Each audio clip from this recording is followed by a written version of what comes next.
My wife and I and our family took a humanitarian vacation to Africa, and during that trip, we just became amazed that here we were in 2010, and people were still suffering with water and health and all these things. And so we came back from that trip and started Who Lives. A lot of people have the feeling that water is just scarce. In reality, it's typically not scarce, it's just 30, 40, 50 meters below the surface. And these women and girls typically are the ones that are walking anywhere from 1, 2, 3, 5 miles a day to get water. And it'd be one thing if they're going to get clean water, but they're getting dirty water that's contaminated, and they're literally playing Russian roulette with that water. We were trying to find ways to address the issues, and the idea for a human-powered drill came to me in the middle of the night. And I drew out what I could remember, and then 2 days later, I got a call from the engineering department at Brigham Young University asking me if we had projects for them to work on. And the engineers at the university just did a fantastic job taking the idea that we proposed to them and really creating this tool that is now in 10 different countries and is doing just a magnificent job around the world.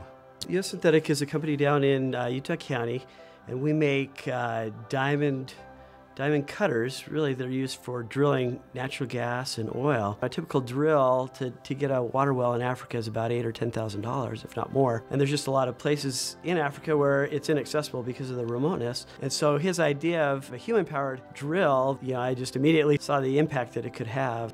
Our neighborhood was really involved in sending this first drill over. They all helped. We had it actually in our front yard, and the kids would come over and spin the wheel and see how it worked. He takes kids and families with him on these trips, and they get to have this experience. I think what we're doing, we're just building future leaders here. In a lot of these developing nations, they have plenty of two things. They have plenty of time and they have plenty of labor. And one of the great things about the village drill is that not only does it produce water, but it also produces jobs. And when you bring it closer to the villages, now these women have the time, instead of spending all their time just walking, now they can get industrious. They can go and start little micro businesses. They can weave mats and sell them in the market, so they become productive. And again, the kids, not only can they do homework, but they can go play and enjoy their childhood, because now fetching water takes 20 minutes as opposed to 2 or 3 hours.